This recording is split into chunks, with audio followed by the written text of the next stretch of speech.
The Nobushi is honestly my favorite character in For Honor, or one of my favorites. Right now I'm working on somebody else, but I've been playing as the Nobushi for a long time now, a couple days, because the game's only been out for just over a week. It's almost 2 weeks actually, coming up Tuesday. And the Nobushi instantly clicked with me. I instantly just loved her. I loved her moveset and the way she could maneuver around everybody. Not like an assassin, but like she could find her ways to break through any enemy.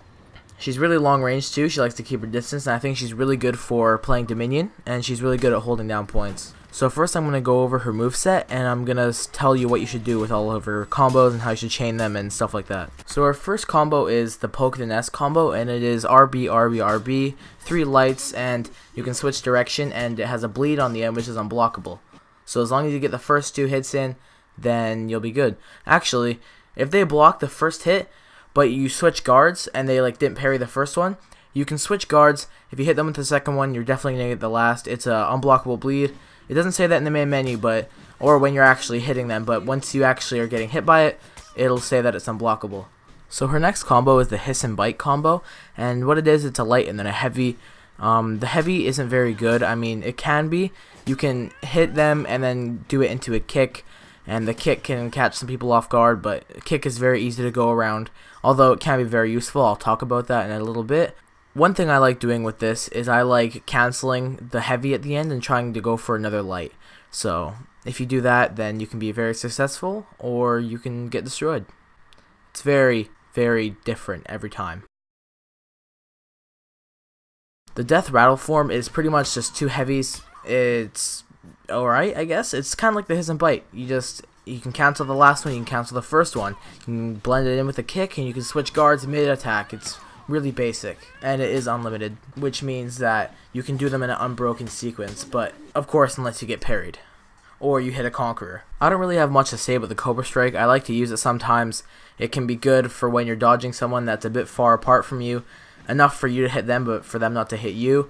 To bleed, it's kind of like the Orochi or Berserker or Peacekeeper's dash, where they dash to the side and hit them, except you can do it forward as well, and it puts a bleed on them, and it's a pretty strong bleed, so I would recommend using it as long as you know how, which that's what you're here for. And I just said how to use it. You just got to use it when you're in good range and they try to hit you with something really ballsy, and you just dodge and then punish them really hard. Now when you see the Cobra Strike mix up, you may be thinking, wait, why would I dash away from them or push them away from me and hit them with a light when I can do a overtop heavy, which is my strongest attack? The reason I would do a Cobra Strike mix up is because if they don't expect, like say they're out of stamina, they won't expect to stay up on their feet. They expect to fall down. They're like, oh my god, I'm gonna fall down, and they might maybe let go of their controller or just not be ready, and you hit them with 3 attacks because they still stand up. And because you can combo the strike mix up with the first combo, which is the Poke the Nest, and you have to just make sure that you know what you're doing. Otherwise, I would suggest just going for overtop heavy after you guard break. But if you can find a way to, after you kick them from the guard break, if you can try to maneuver around their guard and keep them guessing, and you can get a full combo out of it with the Poke the Nest ultimate bleed, it's the best, honestly. Her Viper's Retreat is the best way to keep your distance from anybody, and the kick is also great too. But the Viper's Retreat, like, see this Peacekeeper?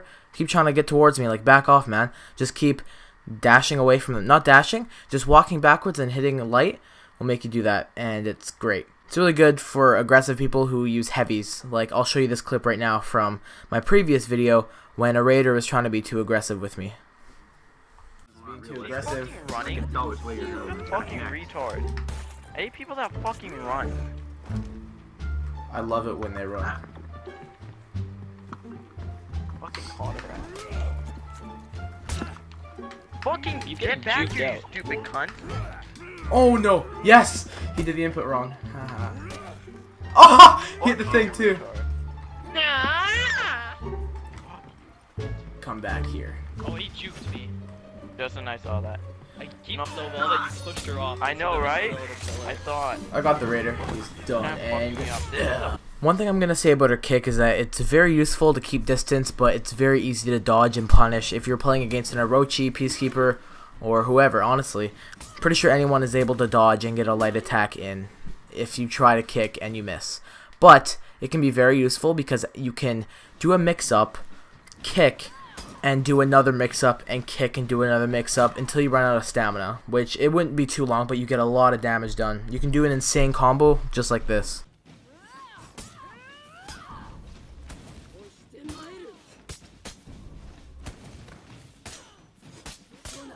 Her hidden stance is one way to really juke out your opponents. You can hidden stance from one guard and switch to the other where they can't see you switch, and your attack is automatically coming from that direction without them even knowing, because they think that your guard was one way, but it's actually the other. And it's actually very fast attacks if you do a light. But it's kind of hard to master. I still mess it up, and I'm a prestige 1.5 Nobushi. Not saying that I'm like a god or I'm the best Nobushi, but yeah. You can also kick out of her hidden stance. One last thing, I keep forgetting to say stuff about the hidden stance. If you hit them with a light out of your hidden stance, you can do an automatic unblockable other light that applies a bleed, which is awesome. Now I did this in my last video. I forgot to do it in my first 2 master guides, but I'm going to do it again. This is who the Nobushi is good against and who she is bad against. She's really good against Conqueror, Warlord, and Valkyrie, the people with shields. I think there's another person with shield, I just can't remember. Actually, that may be it. Anyways, I think she's good against the Conqueror and all of them because they can parry really easily, but she is good at finding a way around their guard and mixing it in with their kick and getting a free light attack and being able to mix it up. Really makes her very, very powerful against the people with shields. The people that she's bad against, I would say, is definitely the assassins. Hear me out on this. I know assassins seem like the counter to every person in the game, especially the goddamn Orochi. You're playing as the Nobushi, you go for a long range attack and they dash and they're really close to you, which is not good. You want to keep your distance as her, and if you have someone like a Berserker which will harass you up close, you need to find out a way to get away, and that's very hard if they can keep dashing towards you, doing their lunge attacks. Very hard to escape an assassin, which is why I think Nobushi is better off in game modes where it's 4v4, because sometimes you're going to need your teammates to help you with an assassin, especially ones that are being kind of passive and just try to counterattack the entire time. Lastly, I'm going to talk about the Nobushi's feats, and her feats are really good. I'm pretty sure all samurais have the same feats. I'm pretty sure like all knights, samurais, and vikings have the same feats as each other. That could just be me. Maybe their passives are different. I'm not too sure, because I haven't played as too many of the same class. I've played as the Valkyrie, Orochi, and Samurai, and a little bit of the Warden, which I'm trying to make my Warden better, but I know he's very overplayed right now, so trying to find out who really fits with me. Nobushi is kind of taking the cake right now. Anyways, when I'm playing Elimination or Skirmish, of course the passive I'll have on is the Speed Revive, because the other ones involve either sprinting away from people, which I mean, I don't really like to do that because I try to just not let myself run out of stamina, because it's pretty much you can sprint while still out of stamina. So I tried to not have that and just not run out of stamina. Another one I like to have is the one where if you kill minions it gets you health, because that's just good for Dominion, and sometimes Skirmish if you're, you know, kind of wandering and you just want to, you know, not get killed. Also, check out this clip right here. I follow my own fire, lead them into the trap, end up killing them both, and one of them had revenge. It's honestly one of the best traps I've ever placed in my life. I mean, that was great. Otherwise, I have the smoke bomb on, and the longbow, and the fire trap. That's just what I like to use. I'm more of an offensive player. And yeah, I like using the smoke bomb because if I'm out of stamina, I'll throw that so I can run away, and people like can't find me, or they can't guard onto me. They can't hit me very well. So I depend more on the smoke bomb than the sprint thing to get away from people. Now, how to use her things, I like using the longbow when I see my friend fighting somebody else and I want to help him out. I'll just try to catch him off guard. Of course, there's times where you're like really itching to use it and you try to shoot someone when you're in a 1v1. They'll come up to you and just hit you and you'll get really punished for it. The fire trap I like placing over people's dead bodies so they try to revive them but they can't. Also in ways where it's like on this map I'm showing you, I forgot the map, I forgot the name. I think it's called Overwatch or something. And there's like at sea, there is a part where people can fall off the edge of the map, and what you can do is you can just place it right in the middle. They can only go to one side, so they're gonna be like, there's gonna be a team of 4, they're all like, oh, I'm gonna get that one little Nobushi over there.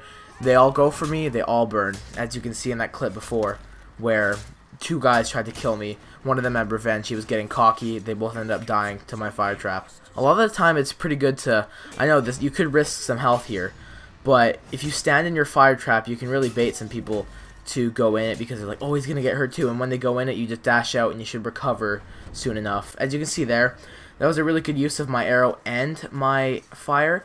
And then I'm just gonna end up killing this warden because he ran into my fire. Or I think he ends up escaping, or my team just destroys him.